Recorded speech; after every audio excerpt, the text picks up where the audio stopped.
നിൻ മഹിമാവേ വാഴ്ത്താൻ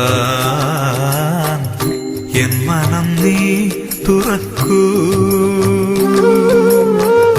പൂവിലും പുല്ലിലും തുടിക്കുന്ന നിൻ ജീവ സ്പന്ദനം ആസ്വദിക്കാൻ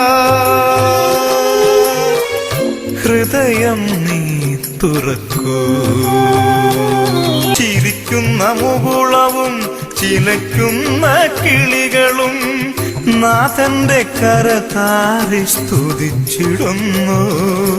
തിരമാലകളും വയലേലകളും നാഥന്റെ ഗീതികൾ പാടിടുന്നു. നിൻ മഹിമാവേ വാഴ്ത്താൻ എൻ മനം നീ തുറക്കൂ.